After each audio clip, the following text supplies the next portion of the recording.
cita-citanya dijaga oleh Allah Subhanahu wa Ta'ala. Amin. Insyaallah yang salah semuanya masuk surga. Amin. Assalamualaikum warahmatullahi wabarakatuh. Waalaikumsalam warahmatullahi wabarakatuh. Bismillah, alhamdulillah wa syukurillah ala nikmatillah. Sallallahu ala rasulillah Muhammadin Abdullah. Amma ba'd.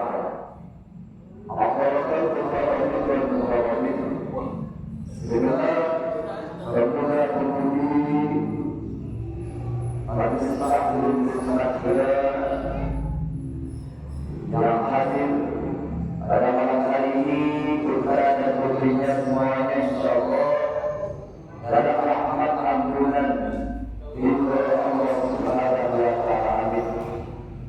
Tentunya yang pertama, tidak pernah bosannya dan hatinya baik. Kita terus sejenak bersimpuh di tempat yang sangat mulia ini. Kita mengucapkan yang kita ikhlaskan kalimat syukur alhamdulillahi rabbil alamin. Yakin atas limpahan rahmat, nikmat, hidayah dari Allah. Malam hari ini Allah hadirkan kita bersama dalam rangka satu kewajiban, yaitu sharing bersama, musyawarah bersama, thalabul ilmi, belajar bersama-sama. Indahnya malam hari ini, asyiknya malam hari ini akan jadi satu keindahan nanti.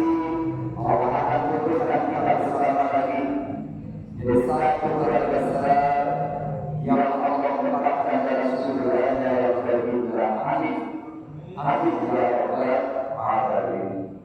Salawat salam senantiasa dilimpahkan bercurahkan pada manusia yang beriman, manusia yang berakhlak, bahwa seorang pemimpin negeri dunia akhirat yang punya syafa'atul rahmat bagi Rasul Muhammad sallallahu alaihi wasallam beserta keluarga para sahabat, para hadirin yang kita hormati. Mudah-mudahan saat nanti pemuda-pemudi semangat pun insyaallah akan bisa berkunjung ke Mekah Madinah ziarah kepada Rasul. Amin. Baik melalui haji maupun umrahnya. Amin. Saat nanti para doa kita dengan rahmat ridho Allah, mudah-mudahan kita semua akan berjumpa dapatkan pertolongan syafaat beliau di hari kiamat nanti. Allahumma shalli wa sallim wa barik ala sayyidina Muhammad wa ala ali sayyidina Muhammad. Mudah-mudahan Allah hidayah, Allah qabul. Amin ya rabbal alamin. Apa kabar semuanya? Alhamdulillah, mudah-mudahan sehat selalu ya. Insyaallah semuanya berakhir sehat jasmaninya, sehat rohaninya, insyaallah sehat akhiratnya. Amin. Jemaah semangat pemuda-pemudi yang insyaallah semuanya dalam rahmat ampunan dari Allah. Salam ketiga, Ruhiyah Ali Nabi sallallahu alaihi wasallam Nabi sesungguhnya kanjeng Nabi Muhammad berkata, apa sabda Nabi?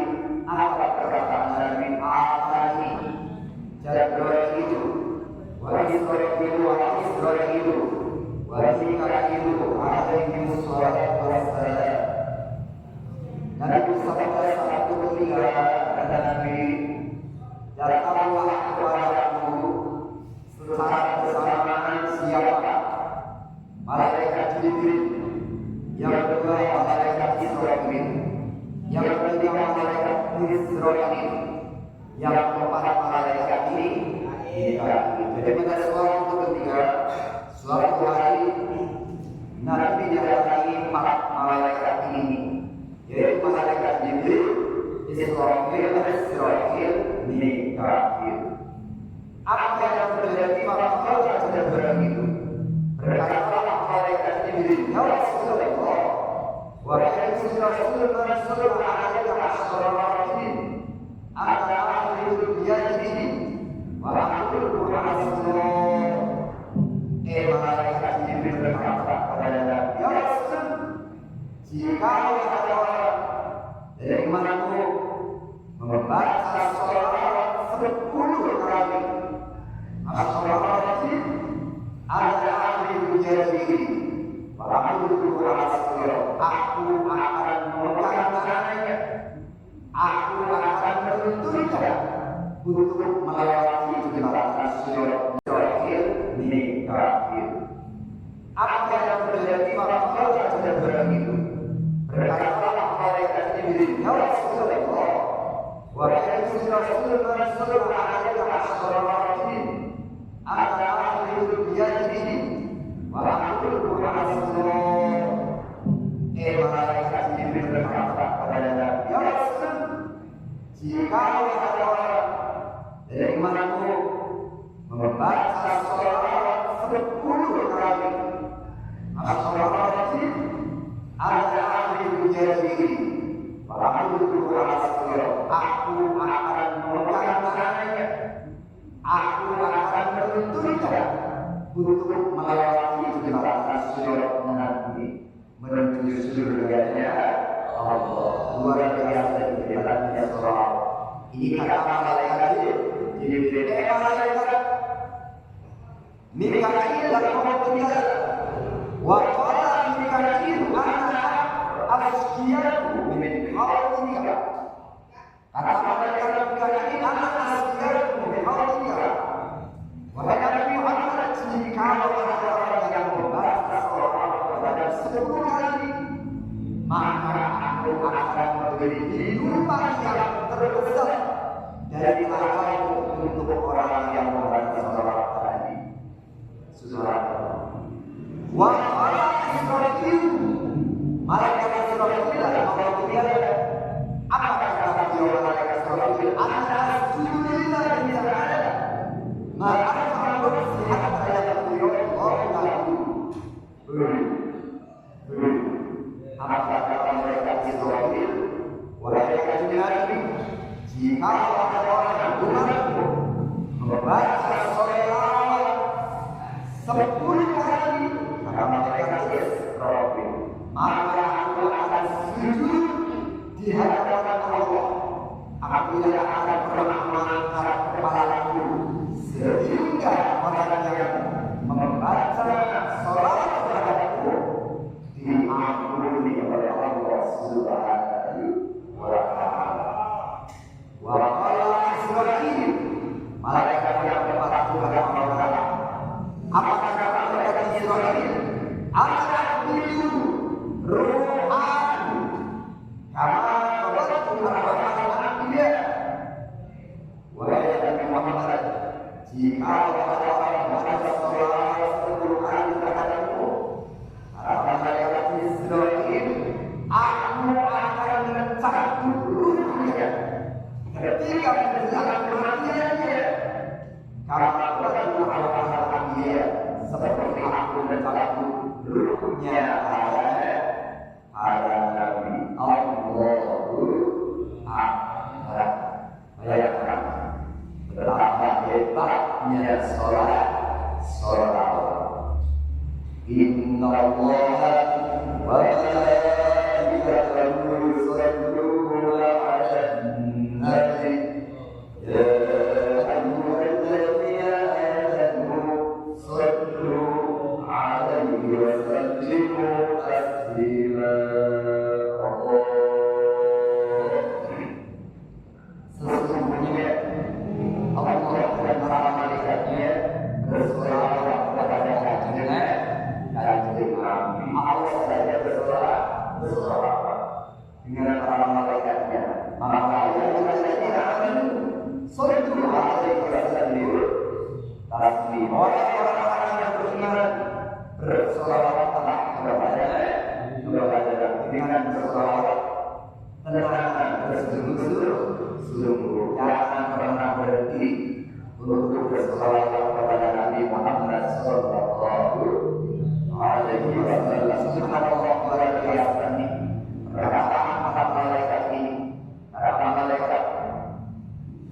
Jadi aku akan menuntut orang itu. Barangkali aku akan memberi firman yang berdosa dari malaikat. Karena itu aku akan sujud di hadapan Allah. Karena aku akan berlaku sebagai orang yang merasa sholat mengampuni oleh Allah. Dan malaikat Israel pun berkata, aku akan mencapai hurufnya seperti aku mencapai hurufnya para nabi. Ternyata sholawat ini kedudukannya sangat penting. Umpama kita sholat sunnah, sholat wajib, lima waktu, dalam akhir kepada sholawat terhadap kanjeng Nabi, maka sholatnya dia sah. Ketika seorang sholat Jumat dalam khutbahnya tidak membaca sholawat, maka khutbahnya otomatis Jumat hanya ketika seorang berdoa minta kepada Allah lupa tidak membaca sholawat terhadap Nabi, maka doanya akan ditolak oleh Allah Subhanahu wa Ta'ala. Luar biasa. Jadi ternyata sholawat ini adalah pengikat rindu, pengikat cinta kita terhadap Nabi. Ketika kita cinta kepada kekasih, pasti kita akan sering menyebut nama kekasih kita. Ketika kita cinta kepada Nabi, adalah ketika supaya bersolawat kepada Nabi. Jadi solawat adalah tindakan apa? Ciri-ciri yang mengikat. Jika seorang gadis sebagai cinta dari orang kekasih, apabila orang berkasih memberi pilihan yang paling manis, memberi pilihan yang paling syahdu terhadap keadaan jiwanya. Inilah makna solawat. Yang lanjut, Allah dan para malaikatnya bersolawat kepada kanjeng Nabi. Allah saja bersolawat dengan para malaikatnya. Maka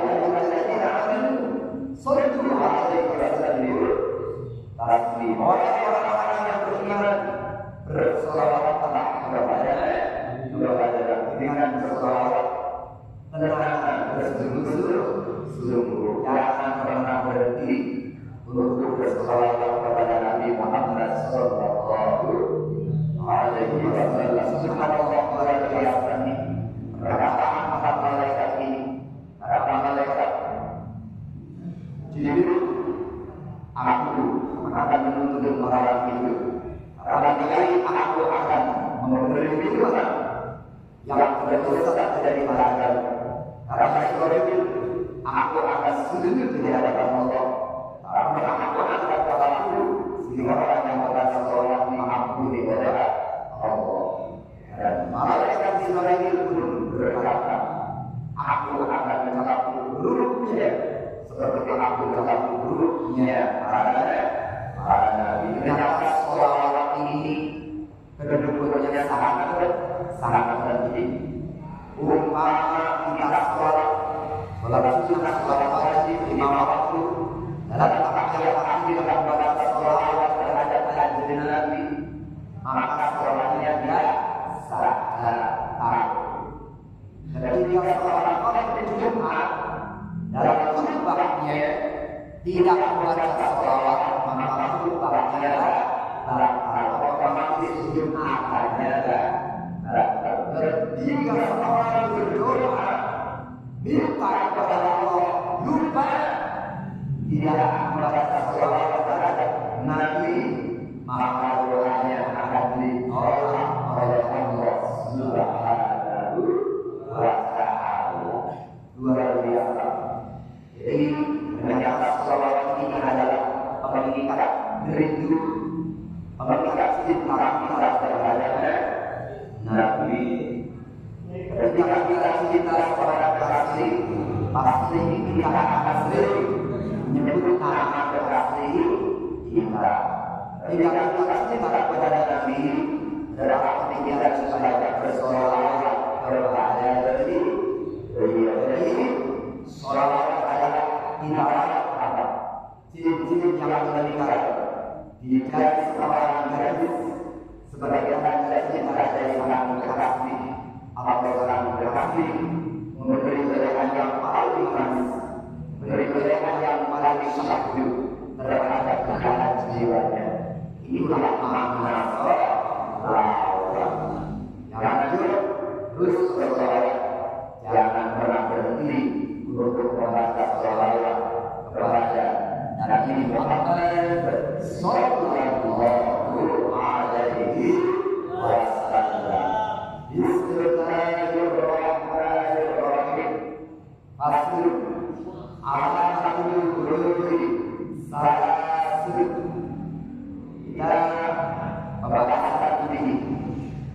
ini terangkan tentang tanda alamat bagi orang yang sudah dewasa.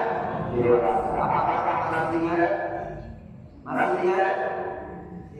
Salasun ada 3. Jadi tanda-tanda orang dewasa itu ada 3. Apa yang pertama? Apa merusak atau terlaksanakan? Dia berumur 15 tahun. Didakar berusaha baik dia seorang laki-laki maupun perempuan. Jika ada seorang wanita atau seorang laki-laki yang berumur 15 tahun, berarti dia sudah dewasa, berarti sudah harus menjalankan perintah Allah. Kalau boleh meninggalkan perintah Allah karena sudah dewasa. Yang kedua, wal ikhtilafu dan mimpi basah bidakari untuk seorang laki-laki wanita perempuan. Kalau ada seorang laki-laki atau perempuan mimpi basah, berarti mimpi basah, ya. Berarti luar kaiman mimpinya, mimpi basah dilihat pasti digunakan basah, atau yang ini dilihat sudah ini, apa ada bekasnya yang ini, tidak tulis apa, berarti dia mandi wajib. Ditisbihina bagi yang berumur 9 tahun. Jadi jika ada seorang laki-laki atau perempuan umur 9 tahun dia mimpi basah, berarti dia sudah dewasa. Insya Allah. Dan yang ketiga, wal haidu dan haid datang bulan menstruasi. Fir'unsa untuk seorang wanita litis'isina karena dia berumur 9 tahun. Jadi ketika seorang wanita umur 9 tahun dia datang bulan dia haid, berarti wanita itu adalah dewasa.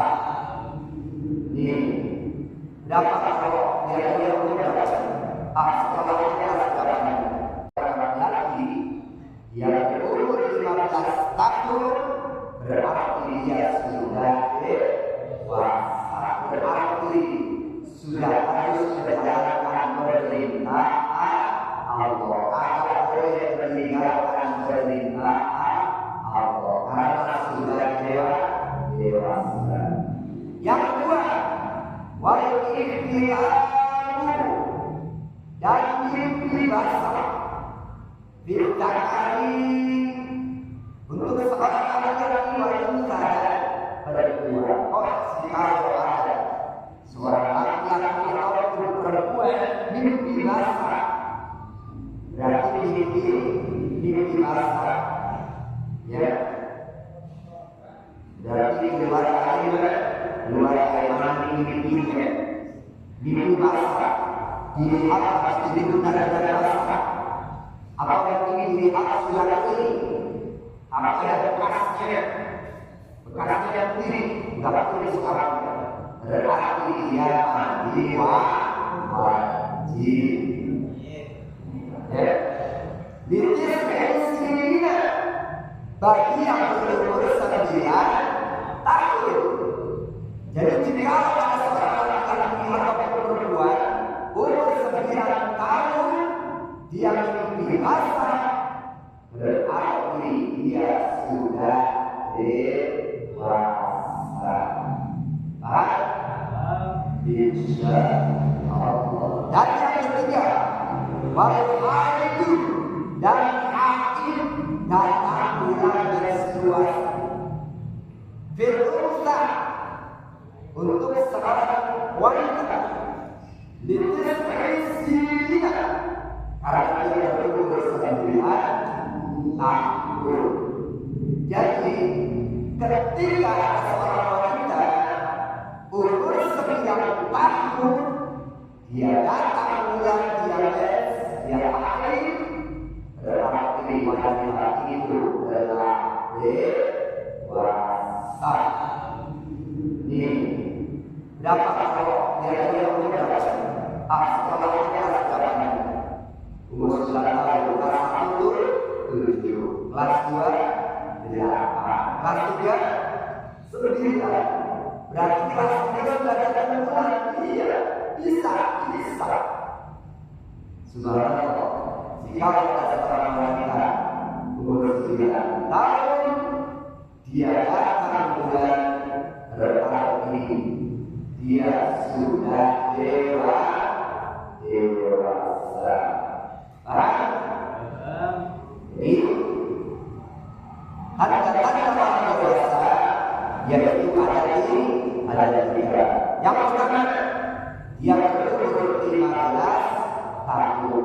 Berarti seorang laki-laki dia berdua. Yang kedua, yang memiliki bahasa seorang laki-laki atau seorang perempuan yang berumur 9 tahun. Jadi